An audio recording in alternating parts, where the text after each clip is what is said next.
All right, good people. All right, good people. All right, good people. This is Jimmy J. I got a new name for y'all. I got a new name. I was inherited a new name out here in this world, and I'm gonna introduce my brand new name out here in this world because you know what, man? This world is super, super, super, super, super, super, super, super funny. And so I got a story to tell you, man. My whole day has been all jacked up, messed up, everything under the sun. But it is what it is. And this is Jimmy J coming to you live in full color, coming to you live in full color. Let me go and get these comments rolling. Glad to hear, glad to see after this indigenous, happy indigenous population day. Yesterday was the day that we used to call Thanksgiving, but now we call it indigenous population day. So happy indigenous population day out there. Go ahead, Rocky. Go. My dog, he done came up on me. Great day, great show, great conversation coming to you live, full in color and direct. This will be my last broadcast for 2021. It's my last broadcast, my last live broadcast 2021. What we're gonna do is we're gonna take the next 4 or 5 weeks. We're gonna do replays as far as what we're gonna do and get prepared for the 2021 season, which is going to be a very, very important year as far as elections in the state of Georgia, as far as elections in Chatham County, as far as elections altogether. The state of Georgia, if you did not know, is up for war. And those people who live in Georgia, like myself, no matter what corner, what county, what corner, what city, what municipality, wherever you live in the state of Georgia, Georgia's up for war in 2022. And so we're going to take the time to go ahead and build our podcast, our shows. The last couple of months, we really just wanted to fill in, kind of get a sense of tone of when's the best time for us to have these meetings, what's the best date, what's the best hour, how can we engage our audience, and how we can actually build up into going into a strong election year.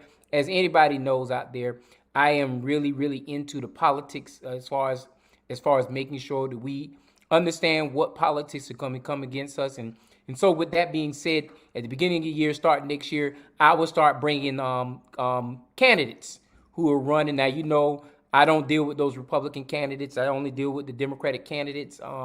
In the partisan races and nonpartisan races, those are the only candidates I really deal with. And so what I'm going to do is I'm going to drive a real strong showing starting in January. We're going to drive it all the way into the depths of December with the November season, with the May season as far as elections are concerned, and making sure we have those conversations. So what I'm going to ask you to do is when we start pushing this platform, I want to ask you to share. Make sure your friends, your cousins, your neighbor, your auntie, anybody who lives in the state of Georgia, that's what we're going to focus on all next year. We're going to focus strictly on the politics and the powers that be. If y'all help me share this platform, if y'all help me get this platform to the likes and to the views that we really need to get to, then guess what? Then the people will be able to hear the message that are from people who want to run in political office in the state of Georgia when it comes to next year. And so I appreciate it. I appreciate those people who took the time to share my platform for the last couple of months. Like I stated before early, this is going to be my last show for the year as far as being live, and moving forward for the last 4 weeks or 5 weeks of the year, we're going to have all pre-ran shows going into 2022, where that first Friday, hopefully we do stick to Friday platform, where we launch our brand new platform, we launch our brand new show, and we go out there and tell it is what it is, and and don't get caught by that itis. And so this is Jimmy J. I got a new alias. I know y'all gonna love it. We're gonna talk about him tonight at 10:30. But Pretty Bay J. Pretty Bay J is my new nickname. Pretty Bay J is my new nickname. I got a new friend out there that called me Pretty Boy J. So I'm just going Pretty Boy today. So I'm gonna go by Pretty Boy J, Pretty Bay J, and that's gonna be talked about. Tune in America After Dark. That's gonna be American After Dark special. Pretty Bay J is gonna make his sound introduction to the world, and so I hope y'all tune in tonight at 10:30. This is gonna be my big brother Bernard Brown. It's gonna be his show, and I think it's his last show for the year as well. But I'm asking y'all to tune in to Pretty Bay J is gonna make his guest appearance tonight, and so I want to make sure that everybody out there is clear and understands that Pretty Bay J is gonna make his introduction. And so back to the message at hand. Back to the message at hand. 2021 has been a real good sound year as far as getting new leadership across the state of Georgia. You've had over 50, 60 city governments, municipal governments had turnover like no other. So going into 2022, you're going to have a lot of restructuring with municipalities throughout the state of Georgia alone. With the state of Georgia and all these municipal governments changing over, hopefully we can start getting some platforms that address the issues in the black community. Now, it doesn't guarantee anything, because you know what? A lot of times we get black people or people who have a sound agenda when they're selling us the whole wood stuff, and then come January, when they get in that office, they forget about all the platforms and everything they ran for before they got elected.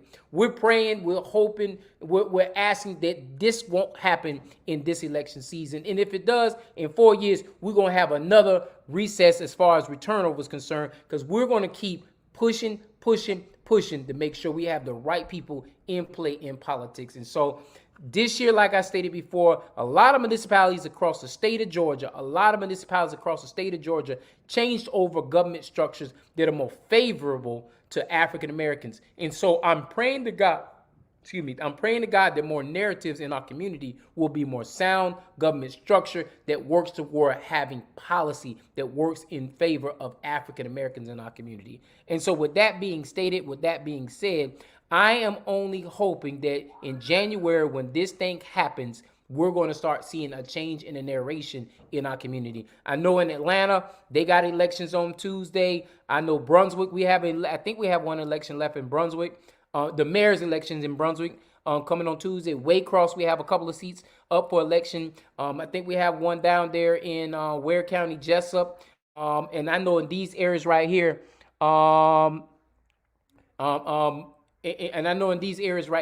that we're going to have more elections coming to fruition. In 2023, let's not forget, here locally in our community, Savannah will have elections. Garden City's going to have a couple of seats up. And Pooler, where I actually live at, is going to actually have an election as well. So let's make sure we understand that the narrative is changing in our community.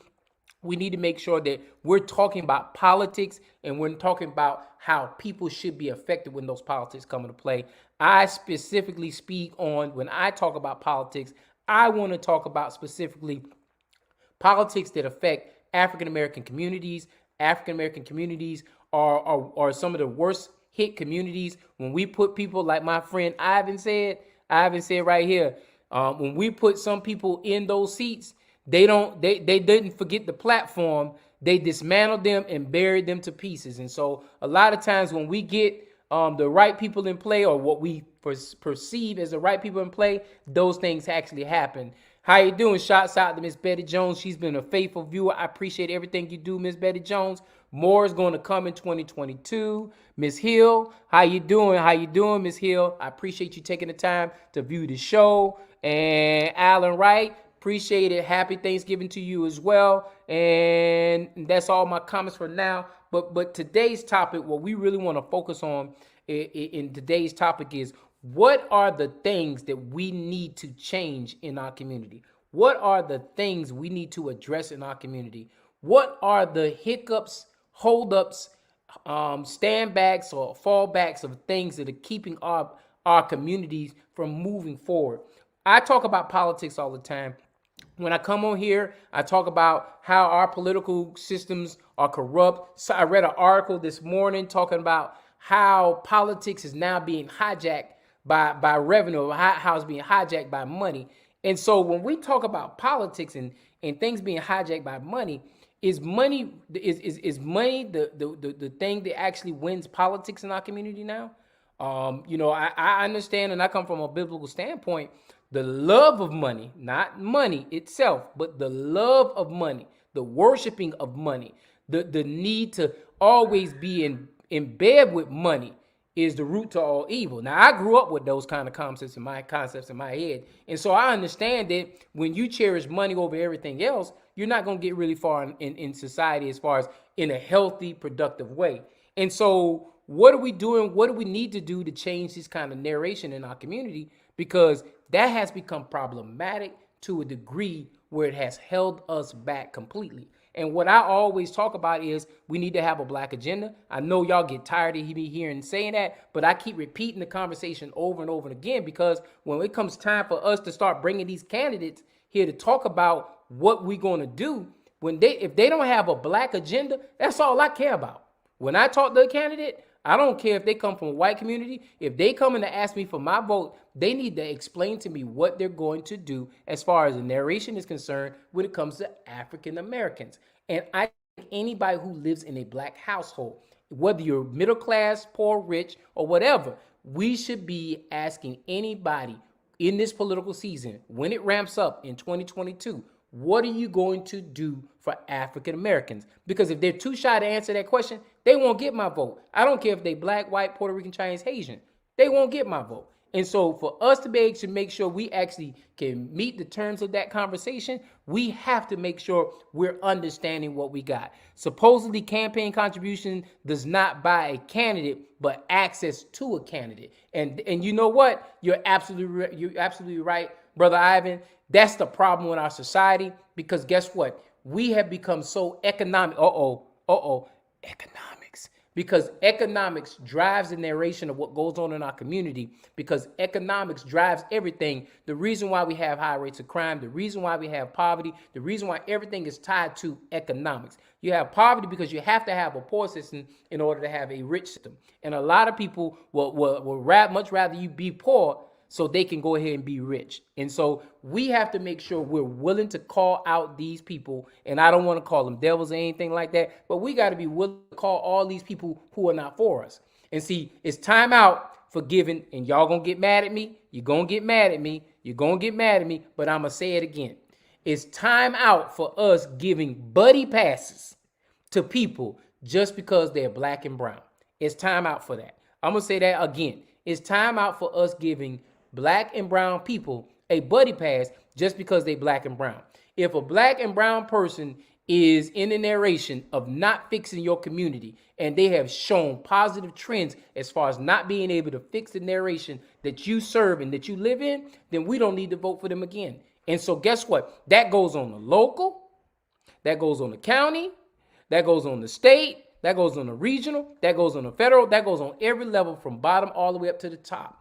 If we're not getting what we should be getting for somebody that you actually voted for, then guess what? You need to go ahead and show that individual that you're a registered voter, and you need to let them know that, you know what, not only you're not going to vote for them, but you're going to get your family members, you're going to get your cousins, your nephews, your aunties, your friends, your neighbors, and everybody under the sun to make sure that we do not do anything to put that person back in office.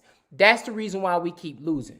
We keep losing because we keep wanting to take the loss.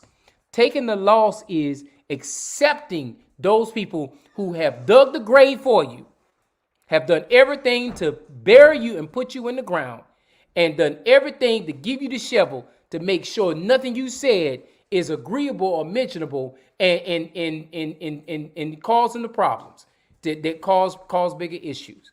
And so if we're not willing to challenge the narration, if we're not willing to challenge the narrative, I agree, I'm not angry. I pray that they will get the memo. That is not, yes, ma'am, you're absolutely right. We got to make sure that we're willing to challenge it.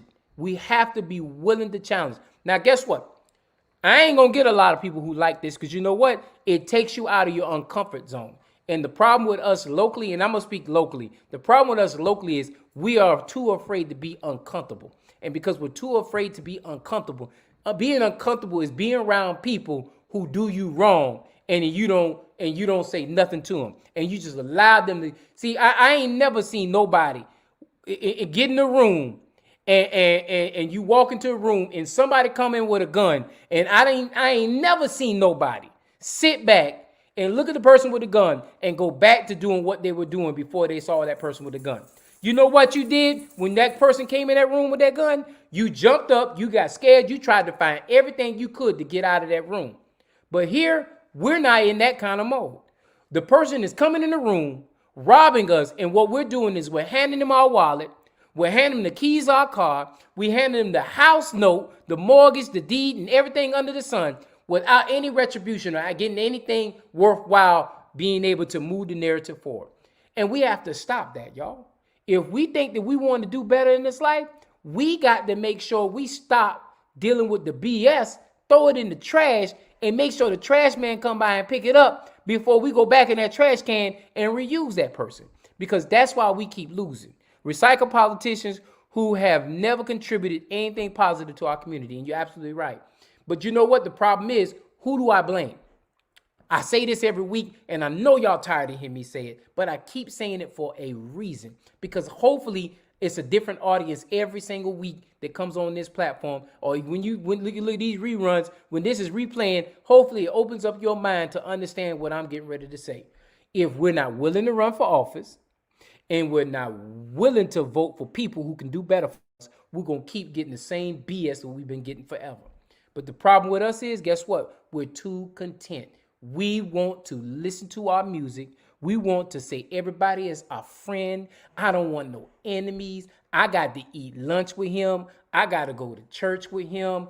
They kids go to the same school as mine. And we got all these summations about why we're so afraid to challenge these politicians. And then guess what? Then we get mad at the few far in between that don't have no problem calling them out publicly or in private. We get mad at them for calling our leaders for what they do wrong. But my thing is, they wouldn't have to call them out if they were doing right by the people that serve them. And then guess what? It's so bad in my own community, I'm going to call it what it is. Year one. They stab you in the back.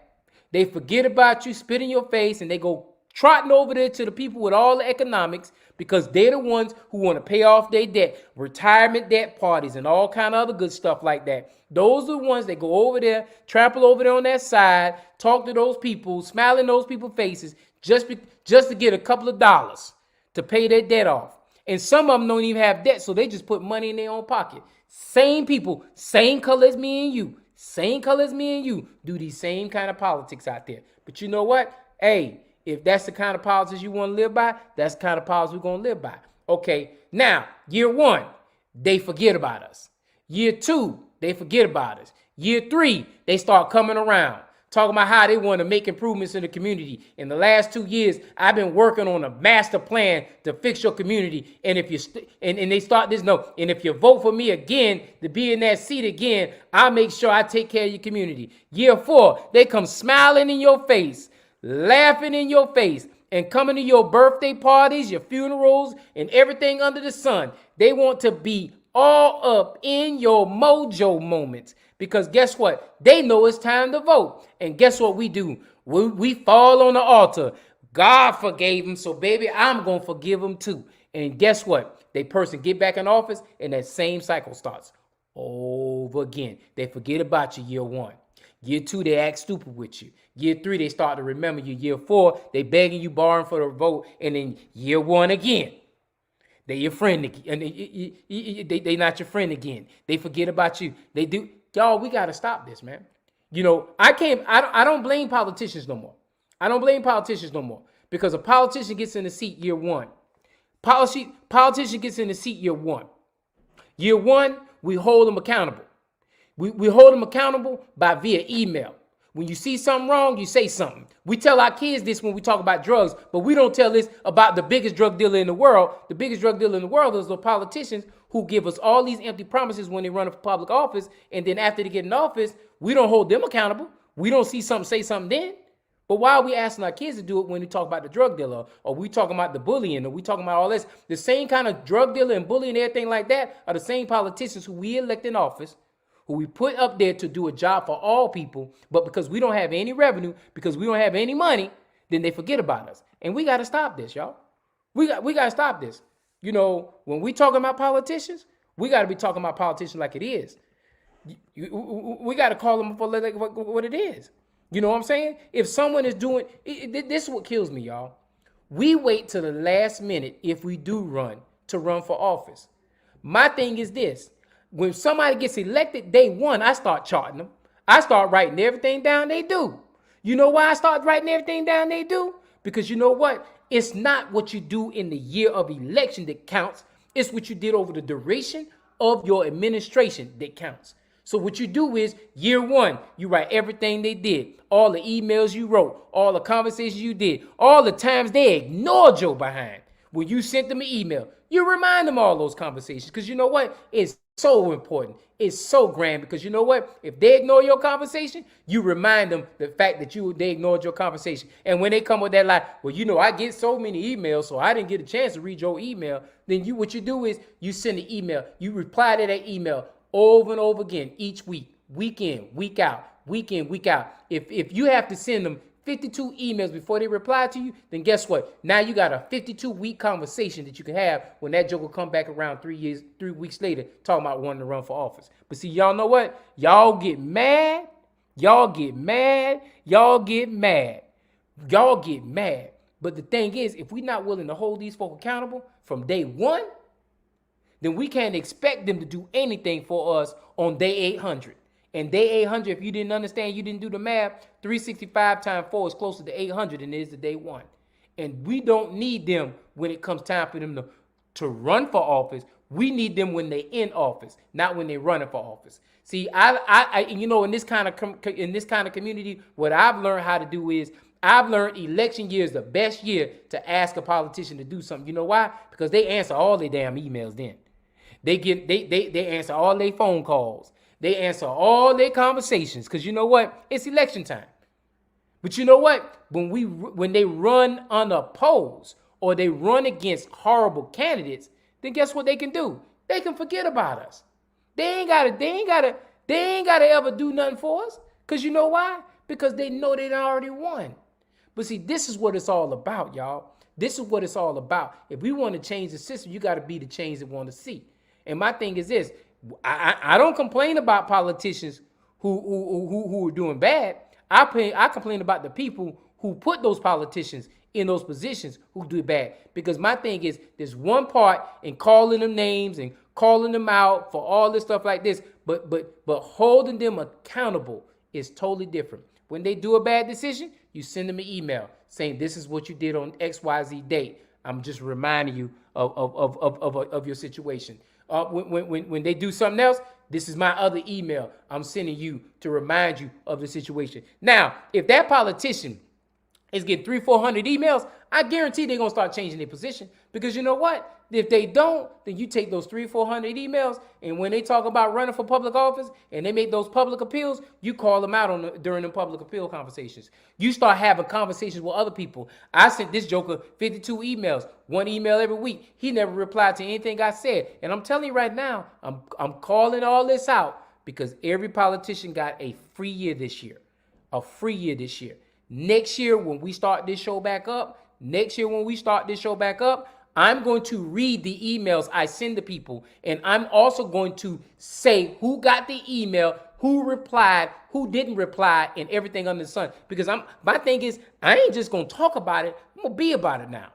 You know why? Because you know what? I'm going to be the example of what we need to be doing. When something comes up, problematically speaking, in one of the municipalities that sits in Chatham County, and I write a letter to them, and they don't respond within a 48-time period, I'm going to make sure I do it in time for me to have this conversation on this platform. And my thing is this. If you don't want to be on this platform to hear what I got to say, then guess what? You make sure you reply back to my email. I got an email out there right now with one of the city managers in Chatham County right now. I got an email out there, and I still have not heard back from him. And my second email is coming real soon. And when it comes, it was a very delightful email. It wasn't even nasty at all. But if you want to know what I got to say, then that's cool. Then I'm going to send him another email.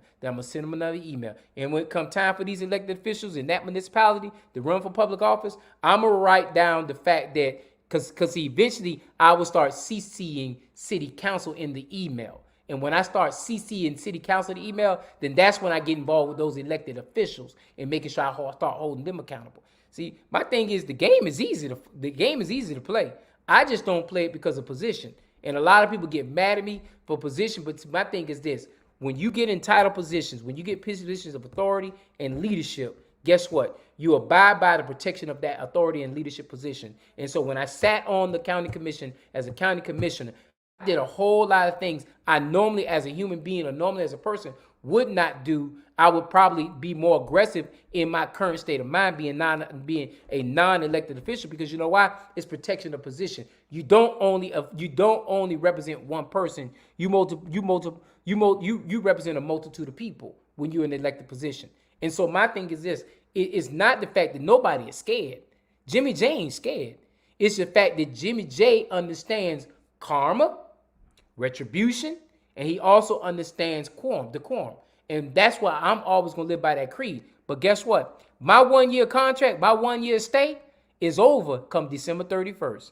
And that means I become a free man to be able to do what I need to do necessary to teach the lessons of civics. Because a couple of weeks ago, now about a month and a half ago, I broke down the executive branch, the legislative branch, and the judicial branch. And guess what? Now I'm going to break down how we need to deal with the executive branch, because the city manager, or county manager, they ain't nothing but an extension of the executive branch. The city or county attorney is nothing but an extension of the executive branch in that community. The clerk or secretary, whichever one you got, is nothing but an extension of that government structure, executive committee. And so I done already broke down the politics there is on that piece right there. We're going to get in the nitty gritty. And you know what? I made the decision, the executive decision. 40% of my show is going to be dedicated to Chatham County and all those municipalities in Chatham County. And the other 20% is going to be dealing with the diversity of Georgia and the rest of the world. So I'm going to bring the kind of conversation Chatham County actually needs to hear.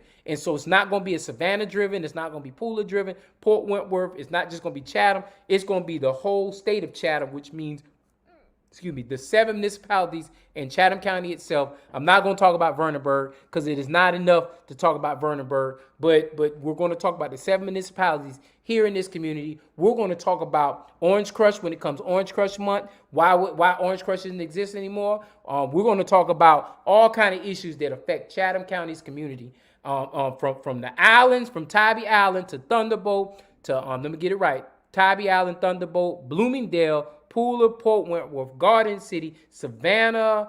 That's it. And I'm missing any. Vernonburg. But I'm not going to talk about Vernonburg. But it's time to have these conversations. And we're going to talk about unincorporated Chatham County. Why does unincorporated Chatham County get the lion's share of the dividends, or a lion's share of taxation money that's not tied to, I guess, directly tied to the millage rate? We're going to talk about all those conversations. We're going to talk about the 51% that's going to be up for sale. I said it. It's going to be up for sale come May 24th, unless they change the election date. It's going to be up for sale because we're going to talk about in Chatham County with 5 seats, the president and 4 seats, which if you understand anything about 9, 5 is the majority. The majority would be up for election come May 24th, and they don't get in their seats until January 1st. We're going to talk about that too. You know why it's important for us to talk about it? Because 51% of the millage rate goes to the school board. But we don't talk about that enough in our community because you know why?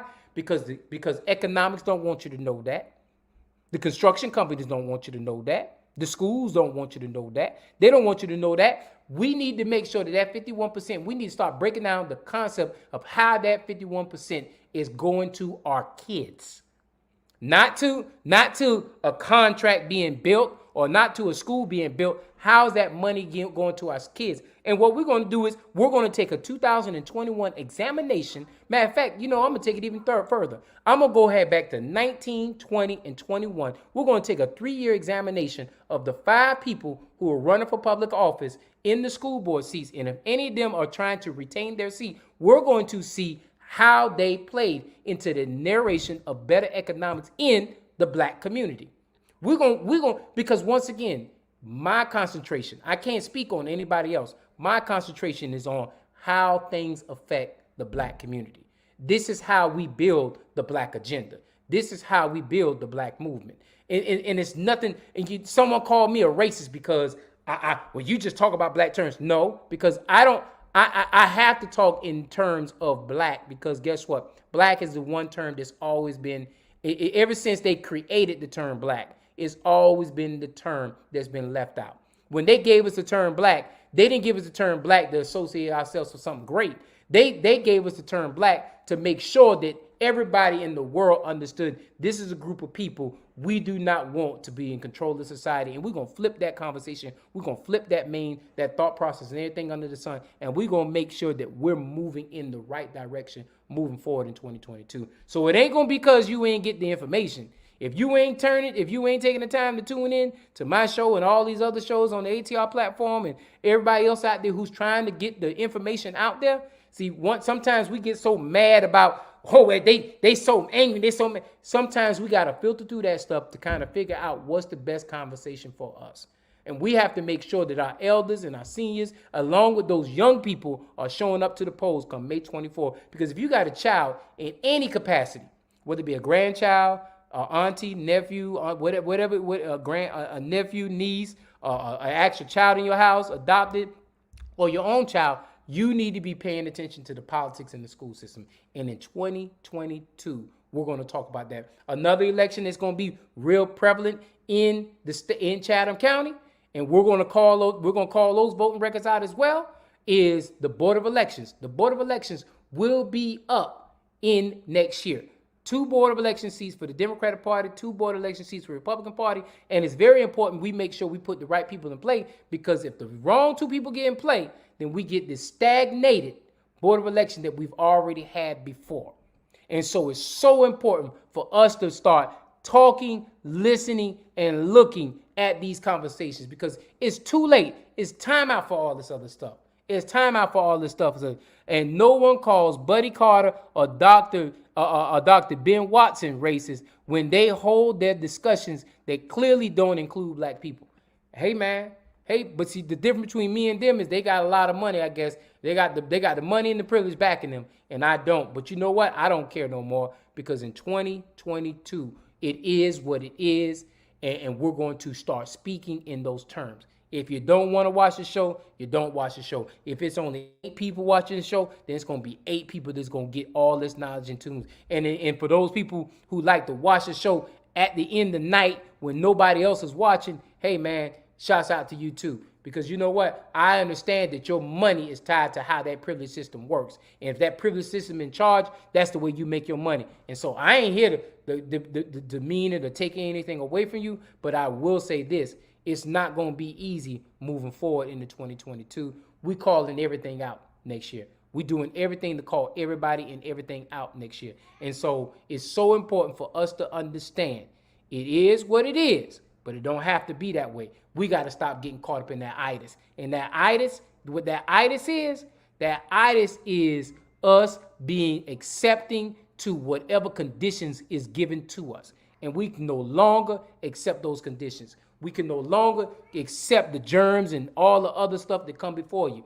I'm really curious to see what we're going to talk about next year now that COVID is starting to slowly mitigate away. Because I know some people out there in some elected positions are hoping COVID hangs around, and I'm against COVID. So I got my second vaccination shot the other day. Johannes got his vaccination shot. My wife has her vaccination. We all vaccinated over here. And so my thing is, it's not even political in my book, you know. But what kind of political terms are we going to play politics with next year? Because you know what? The economy got to get rolling again. You know, they already done said they want their economy back. And so hotel, motel industry in our community is going to flourish. I'm going to tell you that now. Ain't nothing we can do to stop that. What I'm asking you to do is what you doing to get some of that money when it comes into town. Are you going to sit back and talk about the situation, going to talk about the problems, you're going to talk about all other stuff like that? Or are you going to step up and make sure that you get a piece of the American pie? Because there's going to be a lot of money coming in our community. And see, my thing is, while we sitting back, holding our hands hostage and complaining and doing everything under the sun and not doing what we got to do to make some of this money, because the thing is, this is how you got to look at it. Crime. Okay, what creates the crime? Hunger. What creates the hunger? Lack of revenue. What creates lack of revenue? Lack of jobs. Okay. Now, we can go into deeper detail about lack of education. We can go into deeper detail about lack of resources. We can go into detail about lack of money, financial beginnings and stuff like that. But the thing is, other races don't complain about that stuff. Other races collectively bargain together to make sure that they got to do whatever they got to do to move the agenda. We should be doing the same thing in the black community. I know they don't want to hear me tell you that because that's called wealth building. And if we start working together, start building wealth, then guess what? We don't have to worry about why hunger and crime and all this other thing exists. Because what they want to do is they want to control the narrative of economics and keep us in the pothole of the working class so they can control the narrative of economics and keep us in a working class situation. And that's the reason why we keep losing. We keep losing because guess what? We don't want to assimilate outside of the working class people. And don't think I ain't stupid. I ain't stupid. I don't think I know banks are still unfairly giving us opportunities when it comes to loan opportunities and stuff like that. But there are some banks that are doing some lending. All right. Now, if your paperwork, now watch this. If your paperwork is shoddy, then guess what? You don't deserve to get the money. You don't deserve. If your restaurant idea is shoddy, you don't deserve to have a restaurant. If we're not producing the best and the greatest, somewhere down the line, we stop doing that. Somewhere down the line, we stop saying we want to be the best at that. Somewhere down the line, we were a people that understood there was not going to be a no for an answer. Somewhere down the line, we stopped being that group of people. We are working on what we need to do to bring funds into Cloverdale. People will hear our community name more frequently as we control the narrative of our community, our financial improvement. Shots out, Cloverdale. And this is so important that we understand that in those small bricks, see, if you understood how a house is built, you know how a house is built? The old houses were built. I can give you 300 bricks and you take that first brick and you put it down. You don't have anything. But if you take that one brick from that 300 and you put it down and you make sure you put cement down on the floor and you put cement on top of it and you put cement on to the left of it, you slide that next brick and you put it on top of that cement. And then eventually, guess what? You'll have a wall. Now, when you do that one wall and you connect that wall here to this wall, that wall, then you have 4 walls. And when you have 4 walls, the next thing you do is you build a roof. And when you put a roof on it, you don't put a flat roof because guess what? Anytime precipitation comes down there, anytime problems come down there, it's going to go right into that house if you don't have the proper roof. That's why you build it at an angle. You build it at an angle because you know what? You want to make sure issues slide this way or this way, but you don't want issues to puddle up in that whole muck. See, if you understood how a house was built, you will understand what we need to do in the black community. We don't worry about well, they got prettier bricks than me. We don't worry about, they're not letting me have cement. We don't worry about that. What we should be worrying about is, what are we going to do? What am I going to do that's going to help make sure, what is my brick going to do to help build that foundation? What am I going to do to help solidify the house that we need to be having moving forward? Because we need to build a house for our next generation. This generation, my generation, everybody says I'm not old, but our generation is pretty much let it go.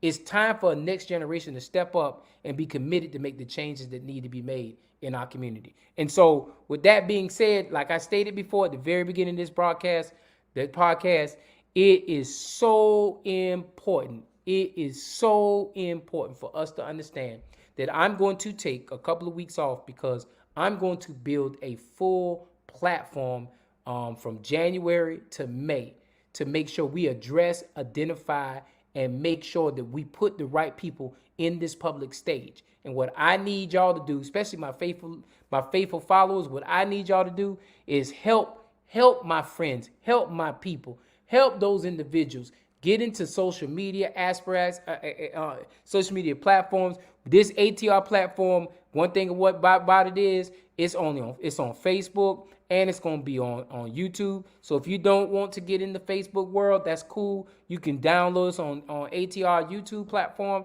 to kind of get into the atmosphere of what this is all about. I chose this platform. I chose to be on this platform, and I took my time to do this. I chose to be on this platform because you know what? It's time for us to start getting the messaging out there for African Americans to start understanding what we need to do in our community. This ain't got nothing to do with race. And I know somebody called me a racist the other day.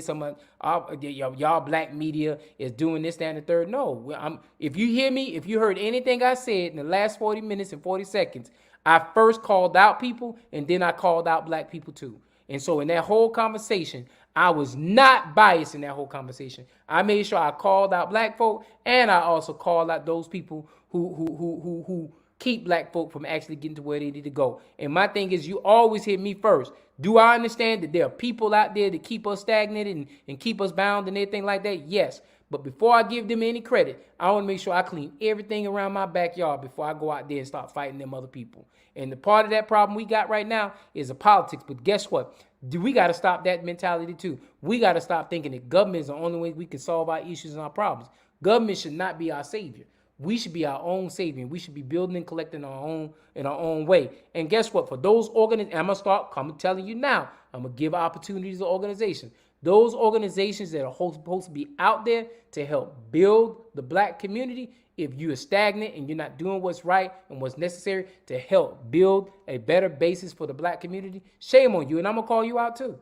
If I see that, and I'm going to give you an opportunity to fix your problem, but if you're not willing to do what you got to do, then guess what? Shame on you. And the only way we're going to heal our community is we got to start working together. We got to start working against each other.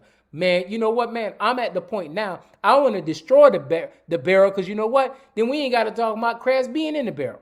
But guess what? The only way we can destroy that barrel is we got to have the economics to prove it. We got to go ahead and put grain. We got to pour sand into that barrel. So the barrel, everybody can come on out. And guess what? We ain't fighting economic anxiety because that's our biggest problem in our community. Economic anxiety. And if we all had the economics, if we just filled that barrel up with sand, it was a story a long time ago. It was a story a long time ago I heard, I heard this story a long time ago. See, it was two guys that were stuck in a pit. There was two guys stuck in a pit, and the pit was just a hollow pit, and they were both stuck in the pit, y'all. Neither one of them saw a way to get out of the pit, but what one of them did was, slowly but surely, the first guy, he stuck his shovel and he stuck it into the wall. And he just keeps sticking in the same point in the same wall. And guess what happened, y'all? He kept complaining because his pit got wider and wider.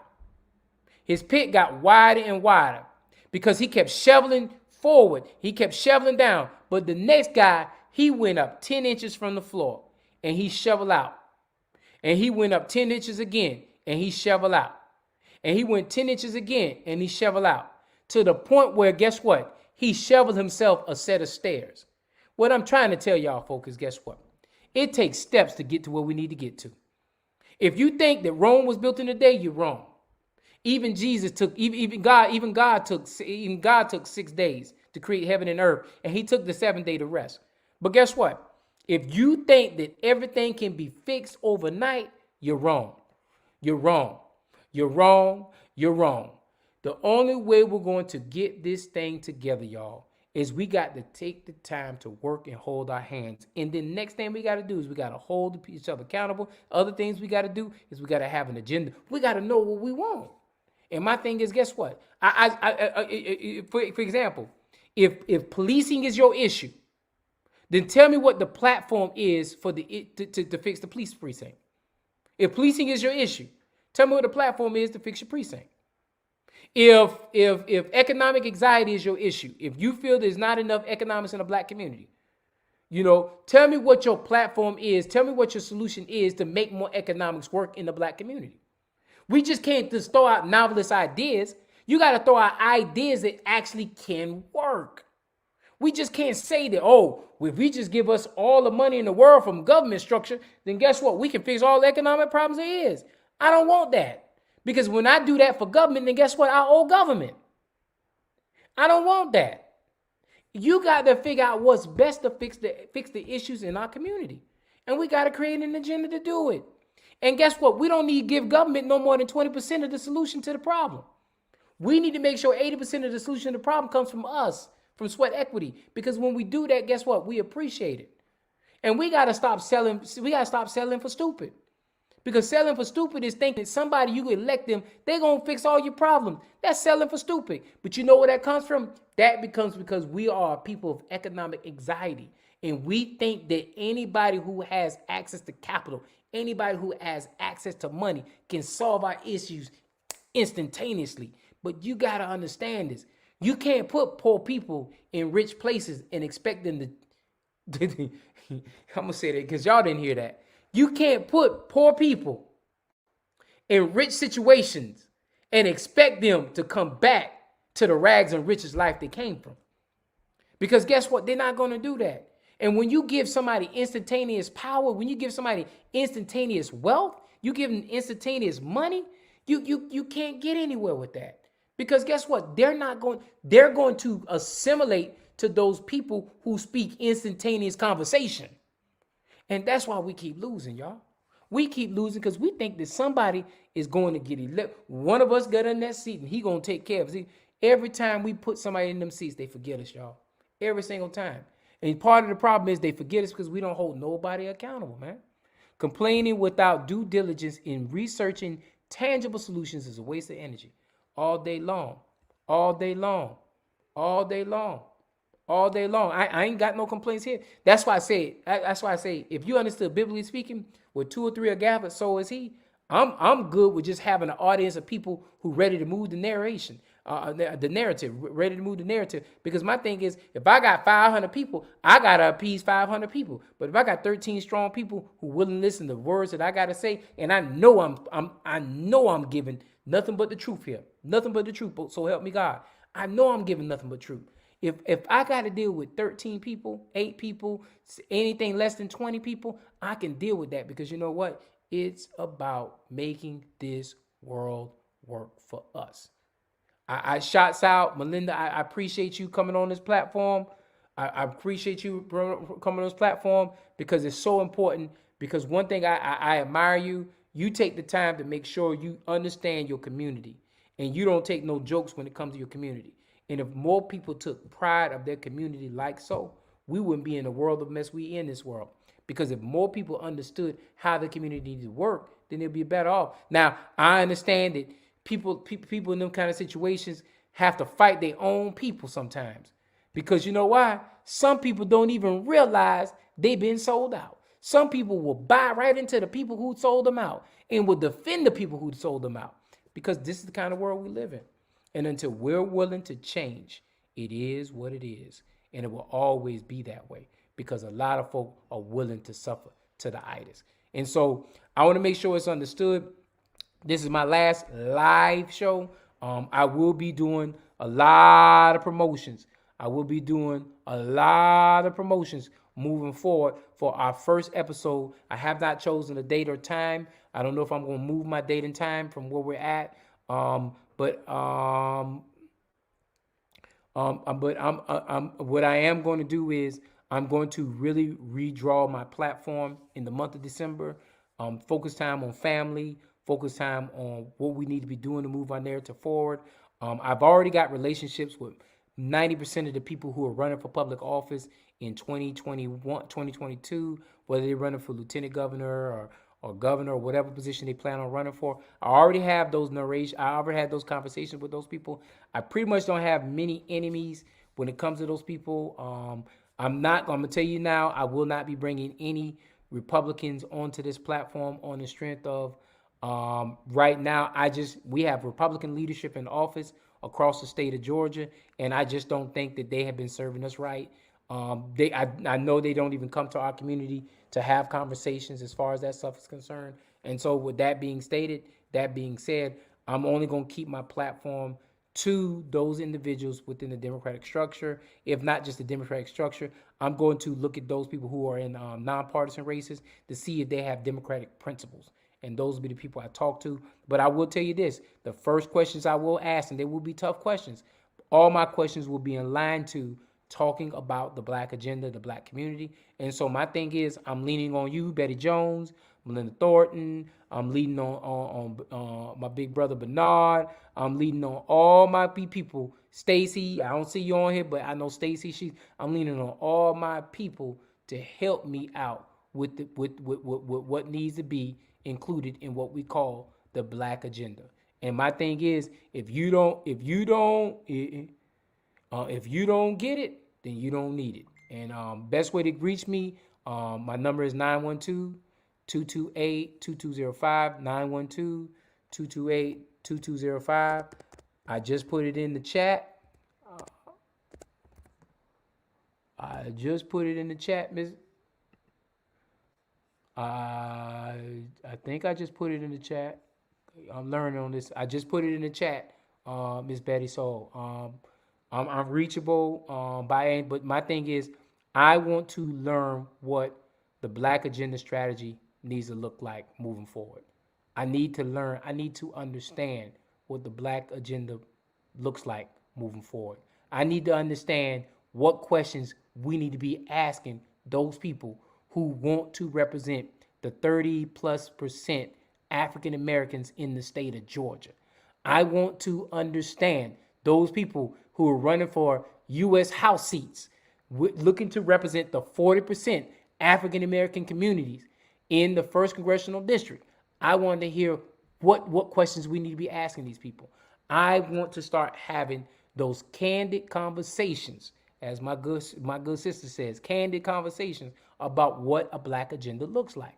You know, it's time out for us not really getting to the meat of it. We do this every single year. We get into November. Now we done changed up. Well, we go into Thanksgiving holidays, and then we go into Black Friday, and Black Friday is probably the biggest holiday in the state of Georgia because everybody and their mama went shopping today somewhere somehow. And then now we go into Cyber Mondays and all that stuff like that. And in December, we right around the corner, and we'll have Christmas. And then right after Christmas, we'll go into the Kwanzaa holiday structure. And then we'll talk about Emancipation Proclamation on the first day of January. And then we'll talk about Martin Luther King Parade. And then we go into Black History Month in February. And we'll be rolling. And then guess what? Election time will come right around the corner, come May 24th, and then y'all be calling saying, who do we need to vote for? And it'd be a damn shame because you know what? We done went 4 or 5 months and not even looking at people's platform to see. It's too much time, y'all. We have to start holding these folk accountable. We have to start holding. It can't just be, let me call Jimmy J and Jimmy J gonna take care of it. It's got to get past that point. We got to start holding folk accountable, y'all. And it just can't be the few of us, and it can't just be ATR platform, especially if y'all not willing to share ATR platform, which you should be shameful not wanting to share ATR platform because ATR platform is the one that's addressing the issues. And you know, we all come from a different platform piece of how we address the issues, but every ATR platform show that I done seen, that I done been throughout the whole, each one of them addresses issues in our community. We can't be afraid to talk about our own problems. We can't, and we got to stop letting somebody else. We got to stop letting somebody else talking about giving us the narration to our problem. We got to stop letting people write the script for us. People know more about our history. They sell our history. They make money off our history. In the city of Savannah I live in, I'll talk about it. I said it. I see more historical stuff tied to slavery and tied to indigenous Black people in this, and I can't even say indigenous Black people because I've heard more people from other races talk about our history, giving our culture away, talking about us and making good cash money off of it. And guess what? We sit back and we don't even do nothing about it. And Miss Betty, you tell me to come, I have no problems coming, Miss Betty. We get tired about it. But my thing is, if we're not willing to put an agenda together, like I told Melinda, me and Melinda had this conversation before. We just need to write the strategy, put the plan together. There's land over there in your community that we should be making a plan and holding all the person accountable, holding all the at large 2 people accountable and the mayor accountable in the city of Savannah. And then all I got to do is cross over and bring one of the other aldermen in, and guess what? You have 5 votes. We got to stop this, man. It's too easy. But if we're not willing to challenge the narrative, if we're not willing to bring up the issues, if we're not willing to run for public office, we're not willing to show up to the polls when somebody makes the attempt to run for office, then we just sitting here complaining, y'all. And you know what? It's time out for the complaints, y'all. I don't know about y'all, but I'm tired of the complaints. I'm tired of it. I'm also tired of seeing my African American males who don't come from 2-parent households, who don't come from successful backgrounds, who don't come from good backgrounds, as the media would say, who come from broken homes, who come from desolate situations. I'm tired of them kids destined to failure because we have a broken system that does not insulate those kids, protect those kids, build those kids, and make them kids into. I'm tired of it. I'm tired of it. I'm tired of even talking about it because you know why? It's on us. I don't put the responsibility of my child in somebody else's hand. You know why? Because I'm too scared to depend on anybody else in this society because society has gotten so selfish, society has gotten so problematic and everything like that under the sun. But the thing is, guess what? If we're not collectively saying these are the people that we need to represent us because we are the majority in the community like Chatham County, where 40% of the community is African American. I'm going to say that again so y'all don't hear it. 40% of the community is African American, but we don't vote in more than 40% of that 40%. And if we started voting in the 60, 70 percentile, then guess what? All the politics will shift and change. But guess what? We're too afraid of doing that.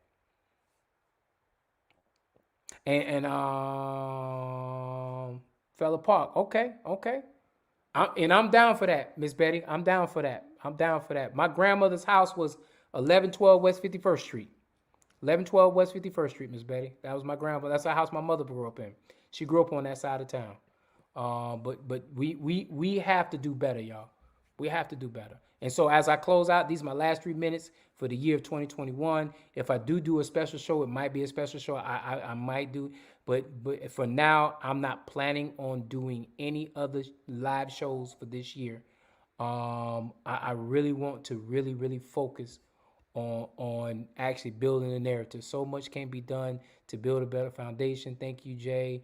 People like Dr. Betty Jones and Dr. Pat Harris and Alderman Bonetta Lanier, in addition to neighbors who are beginning to understand what is needed. And I shouts out Melinda. You know, you're absolutely right. You know, I know all those females. Bless yourself. I know all of them personal.